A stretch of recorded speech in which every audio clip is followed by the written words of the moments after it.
Meus amigos, meus irmãos, sejam todos bem-vindos ao Evangelho no Lar, promovido pelo Grupo Espírita Garimpeiros da Luz, aqui em Natal, Rio Grande do Norte. É sempre uma alegria renovada voltarmos cada domingo para o nosso encontro, o encontro da família com Jesus. Essa oportunidade ímpar de pararmos, de nos reunirmos em família para o estudo, para reflexões em torno do Evangelho do Cristo. É fazermos uma conexão com Ele, permitindo que Ele chegue, que Ele entre e fique em nossa casa conosco. Não esqueçamos o recipiente com a água e será purificada durante a nossa reunião pelos guias espirituais. Então, dando início, vamos fazer a nossa leitura preparatória do livro Pão Nosso, psicografia de Chico Xavier, que o livro foi ditado pelo Espírito Emmanuel. A mensagem é 163. Agradecer. E sede agradecidos. Paulo, em sua carta aos Colossenses, capítulo 3, versículo 15. É curioso verificar que a multidão dos aprendizes está sempre interessada em receber graças. Entretanto, é raro encontrar alguém com a disposição de ministrá-las. Os recursos espirituais, todavia, em sua movimentação comum, deveriam obedecer ao mesmo sistema aplicado às providências de ordem material.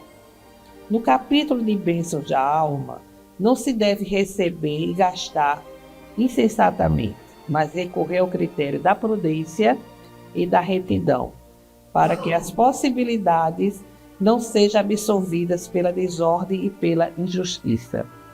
É por isso que, em suas instruções aos cristãos de Colossos, recomendo o apóstolo que estejamos agradecidos. Entre os discípulos sinceros não se justifica o velho hábito de manifestar reconhecimento em frases bombásticas e laudatórias. Na comunidade dos trabalhadores fiéis a Jesus, agradecer significa aplicar proveitosamente as dádivas recebidas, tanto ao próximo quanto a si mesmo. Para os pais amorosos, o melhor agradecimento dos filhos consiste na elevada compreensão do trabalho e da vida de que oferece testemunho.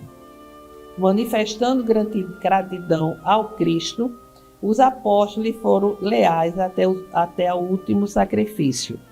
Paulo de Tarso recebe o apelo do Mestre e, em sinal de alegria e de amor, serve a causa divina por meio de sofrimentos inomináveis por mais de 30 anos sucessivos. Agradecer não será tão somente problema de palavras brilhantes. É sentir a grandeza dos gestos, a luz dos benefícios, a generosidade da confiança e compreender espontaneamente, estendendo aos outros os tesouros da vida. É a questão da gratidão. Nós não somos gratos. Não temos assim esse hábito de agradecermos, né? Toda ajuda, todas as bênçãos nos são concedidas. E como Emmanuel aqui diz, mais do que palavras bonitas e brilhantes, sobretudo agradecer sentindo o efeito das bênçãos que nos são concedidas, aí expressando, inclusive, em gestos, né, em atitudes. Bem, meus amigos, façamos agora a nossa prece inicial. Vamos elevar os nossos corações, a nossa mente à Altíssima, nos conectando com as esferas do bem do universo. Senhor Jesus, Mestre amado e amigo de nossas vidas, reunidos estamos para o estudo do vosso Evangelho. e humildemente pedimos a vossa bênção e o vosso amparo. Que todos os participantes e companheiros possam receber a vossa bênção, o vosso amparo para as suas necessidades e que possamos ser envolvidos pelo vosso infinito amor. Fica conosco, Jesus, agora e sempre. Que assim seja. Bem, meus amigos, nós estamos estudando as virtudes humanas que Deus colocou a semente dentro de cada um de nós. E cabe, através do nosso livre-arbítrio, fazê-las germinar. Então, hoje, teremos algumas reflexões sobre a fé. E a fé, ela é tratada no capítulo 19. Kardec elaborou o capítulo 19 para abordar exatamente esta virtude. E o capítulo nos diz: a fé transporta montanhas. É com base no poder da fé nessa passagem evangélica. Quando veio até o povo, um homem se aproximou dele, lançou-se-lhe de joelho aos pés e lhe disse: Senhor, tenha piedade de meu filho que está lunático e sofre muito, porque ele cai frequentemente no fogo e frequentemente na água. Eu o apresentei aos vossos discípulos, mas não puderam curá-lo. E Jesus respondeu dizendo: Ó raça incrédula e depravada, até quando estarei convosco? Até quando vos sofrerei? Trazei-me aqui essa criança. E Jesus, tendo ameaçado o demônio, ele saiu da criança, que foi curada ao mesmo instante. Então os discípulos vieram contra Jesus em particular e lhe disseram: por que não podemos nós outros expulsar esse demônio? Jesus lhes respondeu: é por causa da vossa incredulidade. Porque eu vos digo em verdade, se tivesses fé como um grão de mostarda, direis a esta montanha: transporta-se daqui para ali, e ela se transportaria e nada vos seria impossível. Mateus, do capítulo 17, versículo de 14 a 20. Aqui nos chama a atenção e convém esclarecer que quando Jesus se refere ao demônio, é uma expressão que diz respeito ao mau espírito. Era como o espírito obsessor, o espírito mau era denominado, né? E aqui Jesus fala da fé. E para chamar bem a atenção, impactar mesmo, ele diz que se os discípulos tivessem a fé do tamanho de um grão de mostarda, poderia transportar uma montanha de um lado para outro. Se formos analisar o pé da letra, muita gente não vai acreditar. Quando ele diz isso, quando ele diz isso, ele está se referindo que a fé,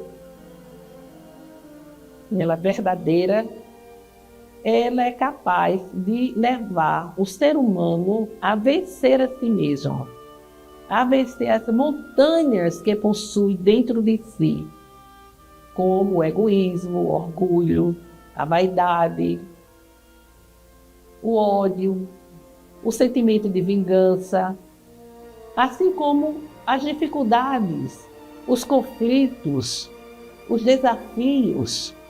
Ele se refere a essas montanhas que nós sabemos que a criatura humana possui em grande escala e que enfrenta dificuldades de transformar, de vencer, porque não tem a fé.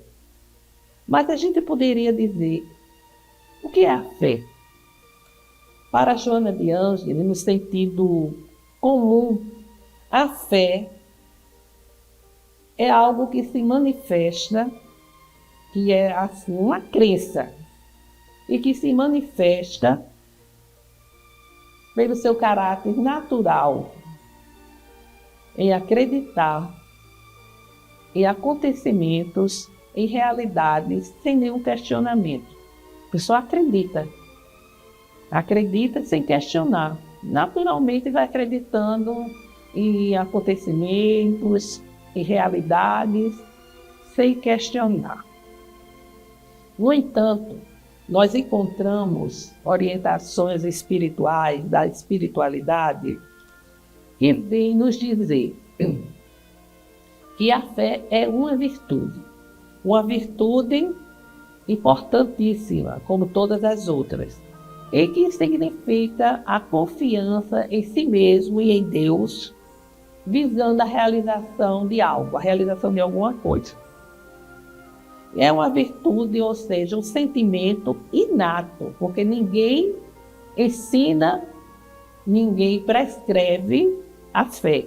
A fé é um sentimento inato, porque como foi colocada como uma centelha dentro do espírito imortal para que ela se desenvolva, então ela é inata. E vem da nossa também ancestralidade. E por quê? Porque na nossa condição de espírito imortal, nós passamos por todo um processo reencarnatório. E as experiências, elas ficam registradas em nosso inconsciente. Então, as experiências que tivemos no campo da fé, elas ficam registradas em nosso inconsciente. E em cada reencarnação, essas vivências desabrocham. Vem à tona como silêncio. É por isso que certas pessoas têm facilidade de ter a fé desabrochada. Basta pouca coisa. Por quê?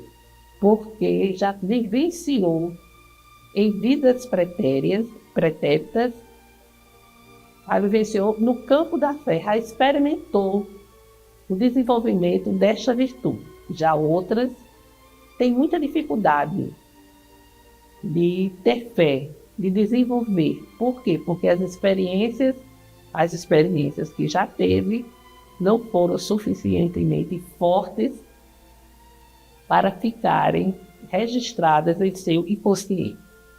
E os espíritos dizem que a base da fé é a inteligência perfeita, daquilo em que se deve crer. E para crer não basta ver, é necessário compreender. Daí a importância da inteligência, da reflexão. Para desenvolver uma fé verdadeira, fortalecida, não basta você ver, você precisa compreender. Porque, caso contrário, no primeiro obstáculo, na primeira dificuldade, a fé desaparece.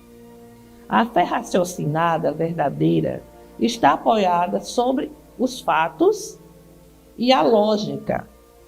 E embora não se prescreva, nem se imponha, se adquire, se desenvolve. É necessário exatamente ter essa consciência. A fé a gente vai adquirindo através da análise, do raciocínio. A gente vai desenvolvendo a fé. E se ela estiver apoiada na lógica e os fatos, então essa fé será uma fé forte.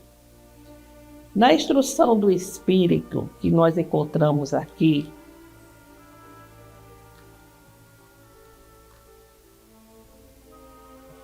é o Espírito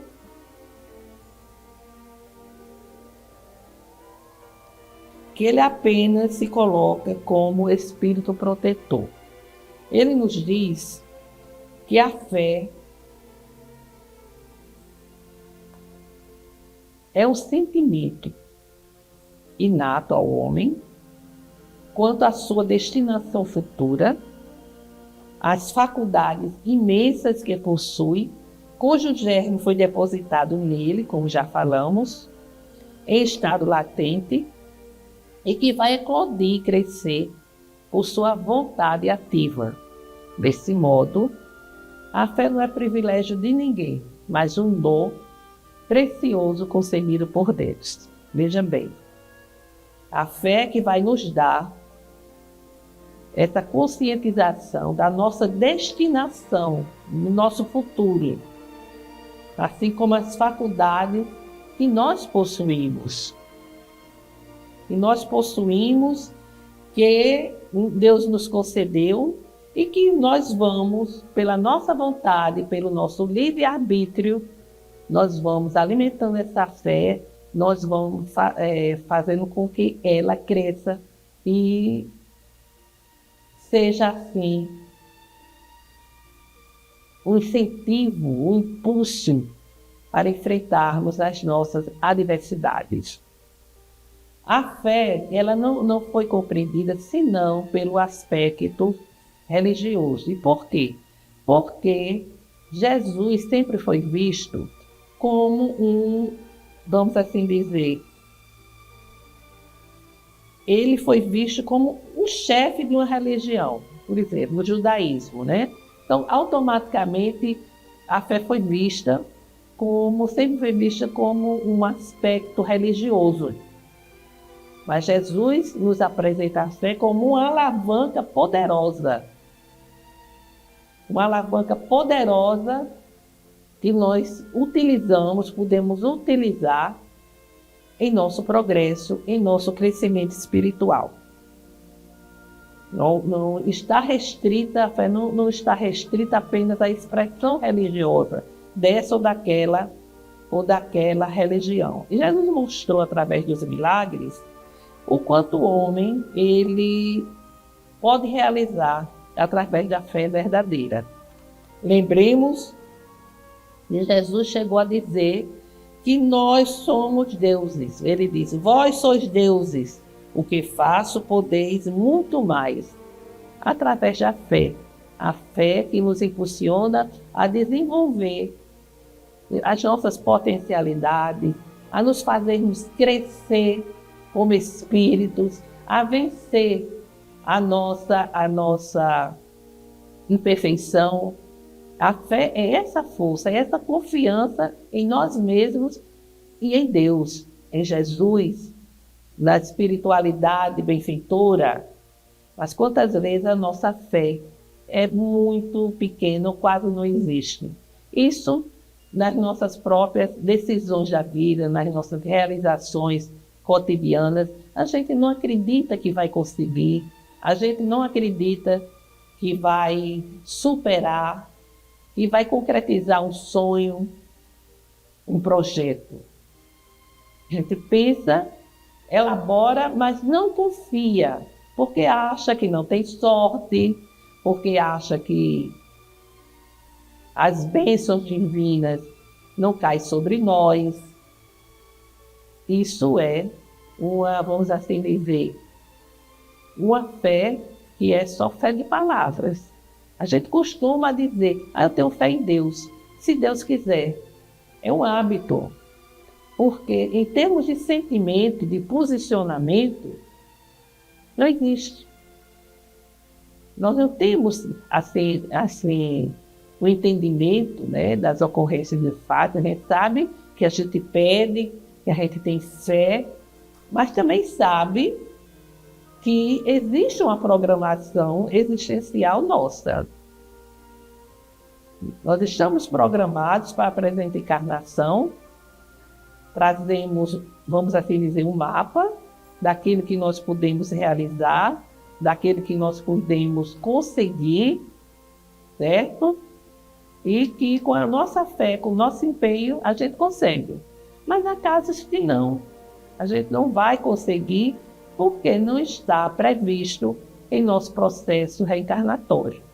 Mas a fé continua. A gente então entende, compreende e continua com a nossa fé. É essa fé que vai nos mover a uma conexão com Jesus, com os benfeitores da vida maior. Nós vamos ter fé, essa conexão que vai nos fortalecer que vai nos iluminar, certo? E que vai fazer com que prossigamos em nossa jornada.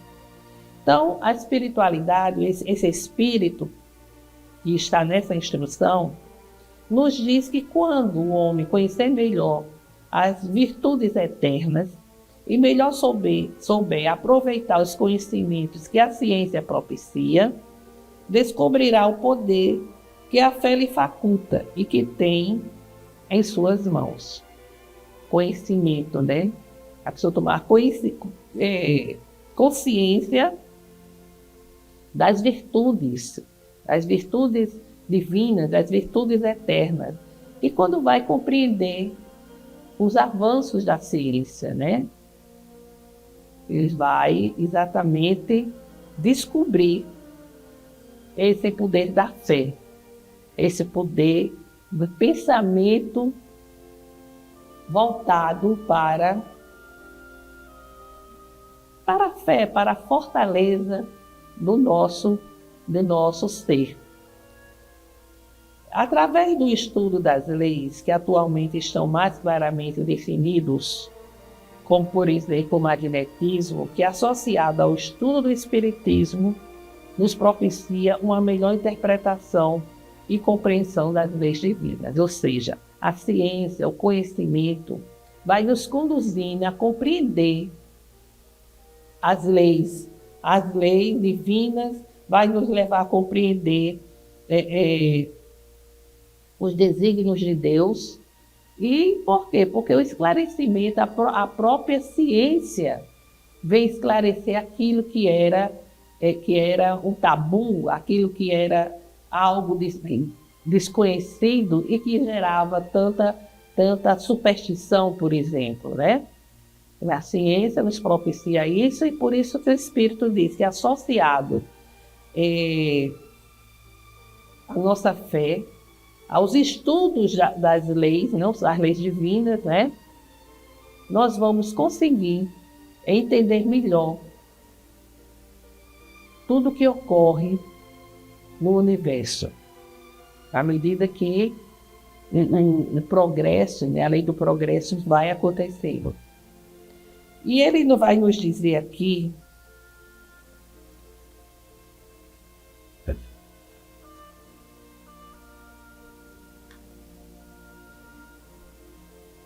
que a fé humana se volta para as necessidades terrenas e se expressa, por exemplo, no homem que se propõe realizar um empreendimento e nisso concentra todo o seu trabalho e esforços.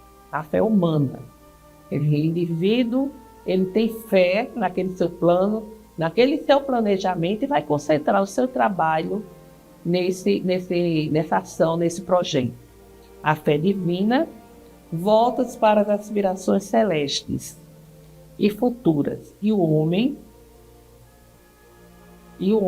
crendo em sua destinação celeste, busca realizar ações enobrecidas na certeza da felicidade que o aguarda, cumprindo-se os milagres da caridade, devotamento e abnegação.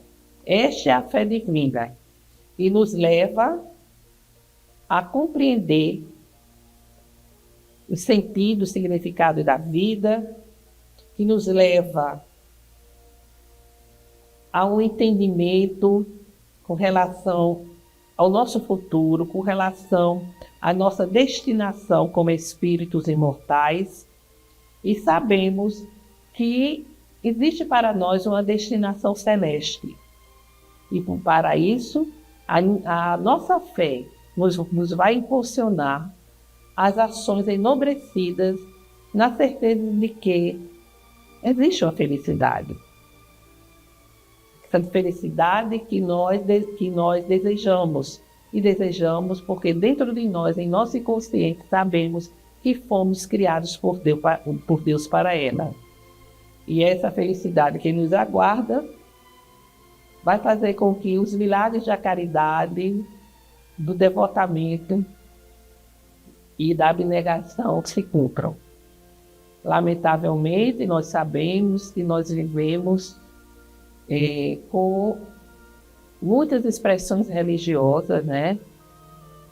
Aumentando, crescendo cada vez mais, e a fé sendo manipulada para objetivos materiais.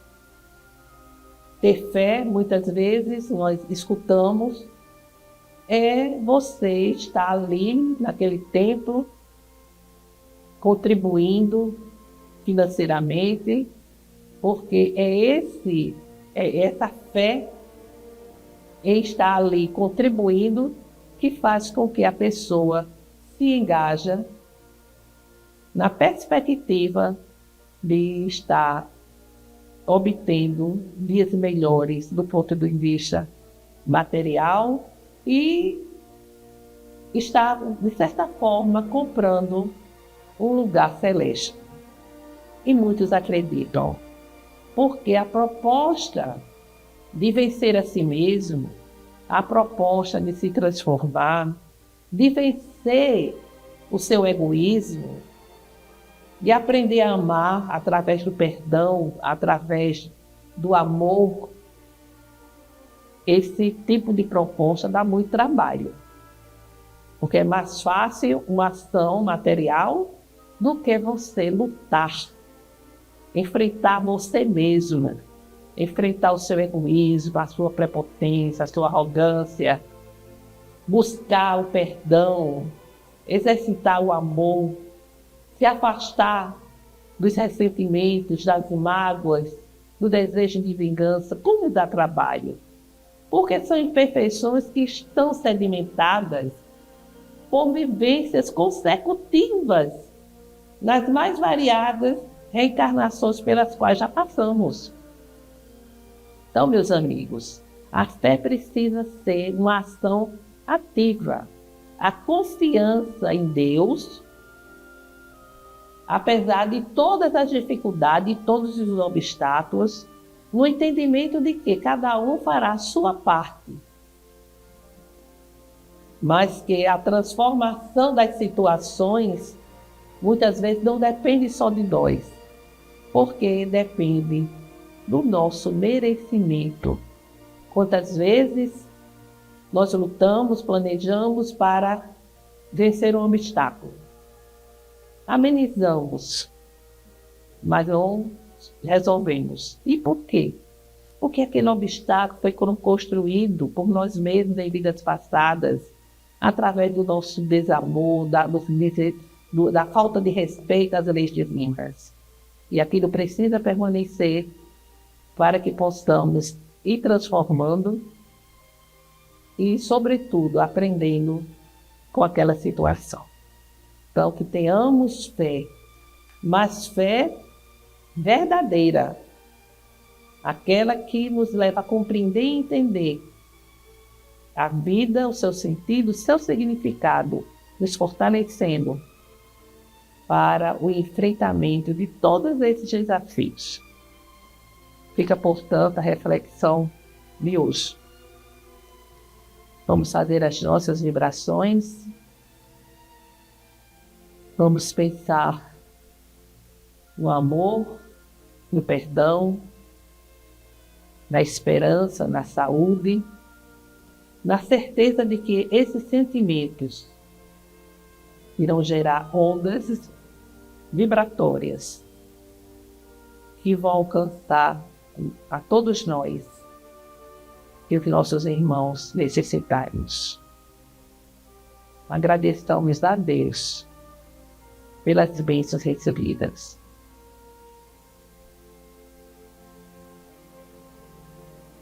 Senhor Deus, rogamos nesse momento pela paz entre as nações, pela fraternidade entre os povos, inclusive pela paz em nosso país, com seus conflitos, com seus desequilíbrios e desigualdades. Rogamos pelo fortalecimento da doutrina espírita, para que ela permaneça sintonizada com o Evangelho do Cristo e com a codificação. Pelo perdão e concórdia daqueles que nos sintonizam conosco. Por todos os enfermos que se encontram nos hospitais, em clínicas e asilos, nos seus lares, pelas ruas, para que encontrem o limpeza de suas dores e, se possível, a cura. Rogamos, Senhor, por todas as famílias, para que o Evangelho do Cristo chegue aos lares, levando harmonia aos corações. Façamos agora uma breve pausa para que cada um apresente as suas próprias rogativas.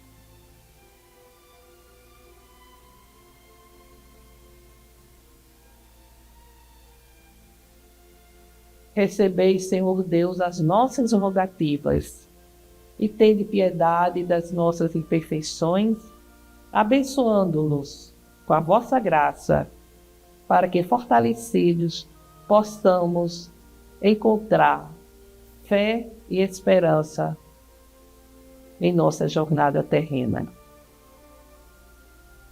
Pai nosso, que estais em toda parte, glorificado e santificado seja o vosso nome, no louvor de todas as criaturas. Venha a nós, Senhor, o vosso reino de amor e sabedoria. Seja feita a vossa vontade acima dos nossos desejos, aqui na terra e em todos os ciclos espirituais. O pão do corpo, o pão do espírito, dai-nos hoje. Perdoai, Senhor, as nossas dívidas, ensinando-nos a perdoar os nossos devedores por esquecimento de todo o mal, não permitindo que venhamos a cair nas tentações das nossas próprias inferioridades. Livra-nos, Senhor, de toda maldade, pois vosso é o reino, o poder e a glória para sempre, que assim seja. Com esta prece, encerramos o Evangelho de hoje, desejando a todos saúde e paz. Até breve.